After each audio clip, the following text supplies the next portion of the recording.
3장은 비즈니스 사이클 매저먼트에 대한 이야기고요. 2장에서는 전반적인 매저먼트에 대한 이야기를 했고, 3장에서는 경기 변동과 관련된 지표들에 대한 이야기를 시작을 하겠습니다. 그래서 경기 변동과 관련된 지표라고 생각하시면 됩니다. 그래서 비즈니스 사이클이 바로 경기 변동이고요. 혹은 economic fluctuations라고 부르기도 합니다.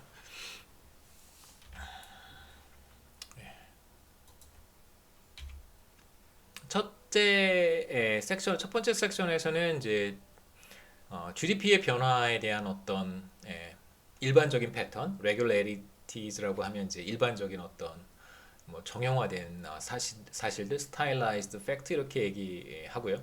두 번째는 core movement, 이건 뭐 예, 동행성이라고 부르기도 합니다. 이제 함께 움직이는 거죠. core move. 그러니까 어떤 변수가 예를 들면 뭐 소비라고 하는 혹은 투자 이런 변수가 GDP와 비교적 비슷하게 움직이거든요. 그 GDP가 늘어날 때 소비나 투자도 늘어나요. 일반적으로. 그러니까 이러한 패턴. 꼭 같은 방향으로 움직일 필요는 없습니다. 반대 방향으로 움직여도 괜찮아요. 우리는 한국에서는 실업률이 GDP와 그렇게 밀접한 관련이 있는 것은 아니지만 뭐 실업률 같은 경우에도 대체적으로 GDP가 올라갈 때 실업률은 좀 떨어지고 그다음에 GDP가 떨어질 때 실업률은 좀 올라가고 이런 패턴이 나타나거든요. 이것도 커 무브먼트예요. 그러니까 꼭 같은 방향으로 움직이는 것은 아니고 일반적인 어떤 상관성을 가리키는 의미로 우리가 코 무브먼트라는 표현을 쓰고요. 그 다음에 세 번째로 GDP의 컴포넌트 중에 우리가 소비와 투자, 그 다음에 순수출, 뭐 정부 지출 이런 얘기를 했었습니다. 여기에서 이제 소비와 투자가 GDP와 어떠한 그 관계, 그 움직임에 있어서 어떠한 패턴을 보이는지 보도록 하고요. 소비와 투자고. 그 다음에 이제 네 번째 물가 상승률, 그 인플레이션이죠. 인플레이션인 GDP와 또 어떤 관계를 갖는지. 다섯 번째로 이제 노동시장 변수들은 또 어떤 관계를 갖는지 주로 이제 취업자 수 정도로 취업자 수 하고 노동 생산성에 대한 이야기만 하도록 하겠습니다. 왜냐하면 나중에 다른 챕터에서 우리가 실업에 대한 이야기를 조금 더 많이 할 수 있을 것 같아요. 노동 생산성, 네. GDP 플럭추에이션에서의 어떤 정형화된 사실, regularities에 대한 이야기를 시작하겠습니다. 비즈니스 사이클이라고 하는 것은 실질 GDP가 장기 추세 사이로 이렇게 오르락 내리락하는 현상을 가리켜서 경기 변동이라고 하고요. 그러니까 실제로 한국 GDP가 뭐 여느 국가도 마찬가지죠. 한 나라의 GDP는 뭐 일반적으로 이렇게 꾸준히 증가합니다. 물론 그렇지 않은 국가들도 있습니다만 꾸준히 증가를 해요. 하지만 지금 우리 상황도 그렇죠. GDP가 이렇게 크게 하락했습니다. 1분기, 2분기 거쳐서 GDP가 크게 하락했죠. 경제 상황이 좋지 않다면 또 GDP가 떨어지기도 하고 또 아마 이 상황이 언제 끝날지는 모르겠습니다만 이 상황이 끝나면 그럼 다시 이렇게 GDP가 꺾여서 또 이렇게 올라갈 거예요. 그래서 이렇게 어떤 장기적인 트렌드가 존재할 거고 그 트렌드 주변에서 경기가 좀 나쁘면 떨어지고 경기가 또 과열되면 또 GDP가 이렇게 올라가고 이런 패턴을 반복해서 보일 것입니다. 이걸 가리켜서 트렌드 주변으로 GDP가 오르락 내리락 하는 현상을 가리켜서 우리가 경기 변동이라고 얘기를 하고요.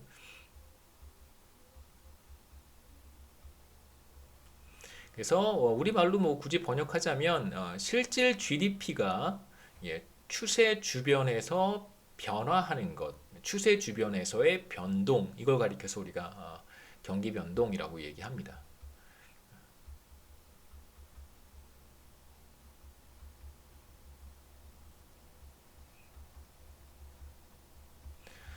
그래서 실제 이제 우리가 데이터를 본다면 트렌드를 우리가 직접 관찰하진 못해요. 트렌드는 우리가 추정을 해야 됩니다. 경제학 기법을 써서 추정하는 기법들이 있는데요. 추정을 해야 되고 실제로 우리가 관찰하는 것은 이런 거죠. 이렇게 떨어졌다가 또 올라가기도 하고 또 다시 떨어지기도 하고 이제 이런 실제 이게 우리가 관찰하는 것이죠. 시간에 따라서 세로축은 이제 리얼 GDP고요. 그러니까 실제로 우리가 관찰하는 실제 GDP는 이렇게 하락하기도 하고 이제 이걸 우리가 저점이라고 부르죠. 영어로는 트로프라고 하고요. 트로프 이렇게 쓰면 안 되죠, 그렇죠? 예, 트로프. 그 다음에 이렇게 다시 과열돼서 올라가다가 정점, 고점에 도달하기도 합니다. 이걸 우리가 픽이라고 하고요. 그러니까 트로프와 픽이 계속 이제 반복되는. 그래서 이걸 보통 하나의 사이클이라고 불러요. 이렇게 여기서부터 시작해서 여기까지 이제 하나의 사이클이라고 부릅니다. 다시 여기서부터 시작해서 또 그 다음 트로프까지 이게 하나의 사이클이죠. 그래서 여기서 이제 왼쪽 그림에서 우리가 트렌드를 잘 제거해낼 수 있다면 트렌드를 제거하고 나면 우리가 원하는 경기 변동분만 얻을 수 있습니다. 트렌드를 제거하고 나면 자 오른쪽 그림은 추세를 제거해서 얻게 되는 이제 경기 변동분이죠. 그래서 여기 트로프가 바로 여기에 대응하는 것이고 여기 픽이 여기에 대응하는 거예요. 그래서 이게 하나의 사이클입니다. 하나의 사이클. 네. 작은 사이클이 사실 하나 있다고 생각할 수도 있고요. 하나의 사이클이죠, 그렇죠? 네, 그래서 비즈니스 사이클이라고 하는 것은 추세 주변에서의 변동분을 뽑아내는 거예요. 그 추세를 제거하면 우리가 변동분을 얻어낼 수 있습니다. 붐과 리세션, 붐은 제가 보통 경기 과열이라고 뭐 번역을 하고요. 리세션은 다 아시죠? 경기 침체. 네. 이제 과열과 침체를 사실상 반복합니다. 트렌드를 제거하고 우리가 경기 변동 분만 남겼을 때 저점을 트로프라고 하고 고점을 픽이라고 한다고 했고요. 그래서 트로프로부터 픽까지를 우리가 하나의 붐이라고 얘기를 합니다. 이제 과열 국면. 과열 국면이라고 얘기를 하고요. 뭐 사람들에 따라서는 회복 국면이라고 부르는 사람도 있어요. 예, 정상화되어가는. 저는 여기에서는 정상화되는 회복 국면이지만 이제 여기 넘어서게 되면 트렌드부터는 사실 과열되는 거니까요. 사실 저는 좀 더 보수적이어서 과열 국면이라는 표현을 조금 더 좋아하고요. 그 다음에 이제 픽에 도달하게 되면 다시 이렇게 떨어지겠죠. 이걸 우리가 침체라고 합니다. 리세션이라고 부르고 사람들에 따라서는 이걸 이렇게 부르기도 해요. 뭐 경기 둔화 이렇게 표현하기도 하고요. 그 다음에 또 뭐라고 부르는 표현이 있었는데 제가 언뜻 기억은 나지 않습니다. 아, 네, 대체로 즐겨 쓰는 표현은 둔화라는 표현을 써요. 그 저는 썩 좋아하는 표현은 아닙니다. 왜냐하면 정확한 메시지를 주는 것이 아니라고 생각하기 때문에요. 예.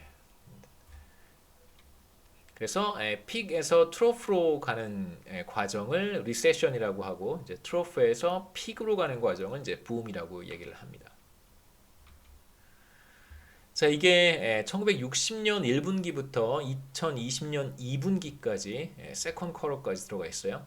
6월까지 데이터를 제가 여러분 보여드리고 있습니다. 이게 바로 경기 변동분이에요. 그러니까 한국 GDP 데이터에서 트렌드를 잘 찾아낸 다음에 그 트렌드를 제거하고 나서 그림을 그려보면 이렇게 비즈니스 사이클을 얻을 수 있는데 대체로 사실 80년대, 90년대 전까지는 한국 경제 규모가 그렇게 크지 않았기 때문에 사실 비교적 매우 큰 변화가 막 나타나죠. 막 굉장히 심했던 거예요. 그 업앤다운이 굉장히 심했던 겁니다. 경제 규모가 작으니까 그럴 수밖에 없었던 거고요. 외부의 충격이 조금만 와도 혹은 내부적인 어떤 충격이 조금만 와도 계속 이렇게 변화할 수밖에 없는 것이죠. 대체로 이제 한 80년에서 90년 이후부터 보는 것이 사실 조금 더 저는 좋다고 생각하고요.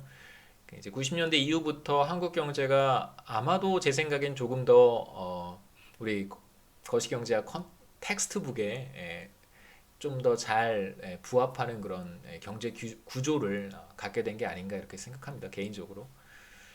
보시면 과거의 큰 리세션들을 우리가 확인할 수 있는데 자, 이 리세션이 바로 79년에 있었던 이제 오일 쇼크라고 하는 충격이고요. 저도 잘 모릅니다. 그때 기억이 나질 않아서요.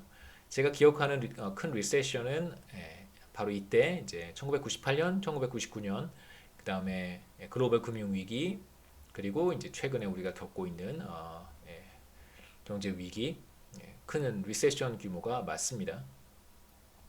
그러니까 글로벌 금융 위기 때보다 사실 GDP는 더 많이 떨어졌다고 생각이 돼요. 경기 변동 관련된 자료고요. 1990년부터 제가 따로 요 뒷부분 데이터만 여기서부터 끊어서요. 이쪽 데이터만 여러분 다시 한번 보시면 비교적 경기 침체가 얼마나 큰지를 비교해서 보실 수 있을 거라고 생각합니다. 그래서 뭐 3분기, 4분기 또 어떻게 될지 예상하기는 어렵겠습니다만 일단 이게 6월까지 데이터고요. 근데 이제 우리가 지금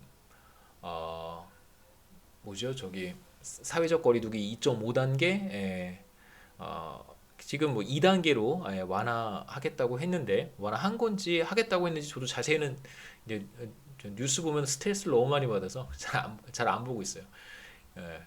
모든 이슈가 너무 스트레스여서 그 지금 그 통신비 2만 원도 사실 굉장히 경작자 입장에서는 뭐 하겠다면 사실 저는 뭐 하겠다는데 뭐라고 하겠어요. 근데 커멘트는 사실 할 수 있잖아요. 그 정책에 대해서 많은 사람들이 의견을 낼 수는 있습니다. 당연한 거죠.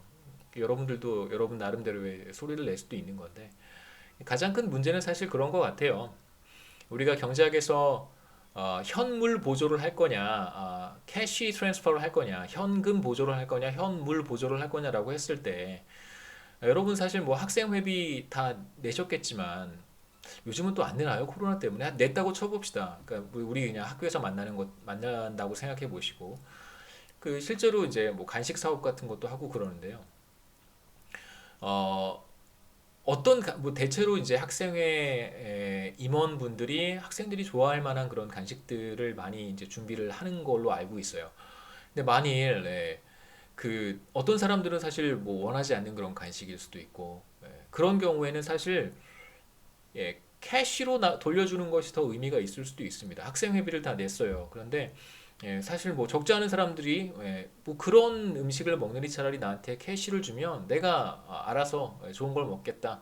그러니까 경제학에서도 현물 보조를 하는 것보다 현금 보조를 하는 것이 보조를 받는 사람들 입장에서는 훨씬 더 높은 효용을 달성할 수 있어요. 왜 그러냐면 현금 보조를 받게 되면 내가 원하는 것을 소비할 수 있단 말이에요. 나의 유틸리티를 더 높일 수 있어요.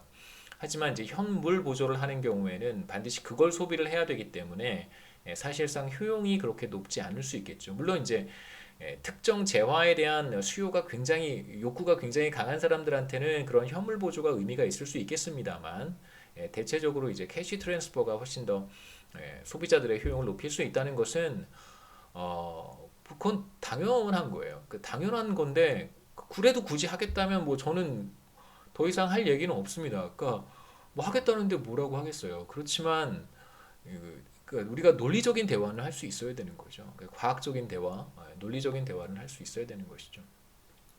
그래서 모든 이슈가 저한테 스트레스여서 지금 2.5단계에서 2단계로 언제 내려가는지도 잘 모르겠고요. 여하튼 지금 그런 상황이 8월에 전개가 됐습니다. 그래서 7, 8, 9월이 우리 3, 4분기잖아요. 더드 쿼터인데. 그래서 7월은 잘 모르겠습니다만, 모르겠습니다. 7월엔 어느 정도, 7월에 사회적 거리두기가 잘 안 됐다는 거잖아요. 그런 이제 평가가 좀 있습니다. 8월, 그 다음에 이제 9월까지, 8월, 9월이 사실 큰 충격이었기 때문에 제 생각에 3분기 GDP도 조금 회복될 거라는 생각보다는 아마 뭐 대체로 약간 올라가거나 약간 올라가는 정도의 변화를 보이지 않을까? 뭐 감히 예측해 본다면 그렇습니다. 그 다음에 이제 미국의 GDP입니다. 보시면 이렇게까지 떨어졌던 적이 없었죠. 2차 세계대전 이후에 자, 미국 경제가 이렇게 크게 하락했던 적은 없습니다. 우리가 지금 어떤 시기에 어떤 시기를 보내고 있는지 충분히 가늠하실 수 있을 거라고 생각하고요. 예, 그 다음은 코 무브먼트에 대한 이야기인데요. 시간이 많이 흘러서 여기까지 하도록 하겠습니다. 코 무브먼트는 다음 시간에 이어서 하도록 할게요.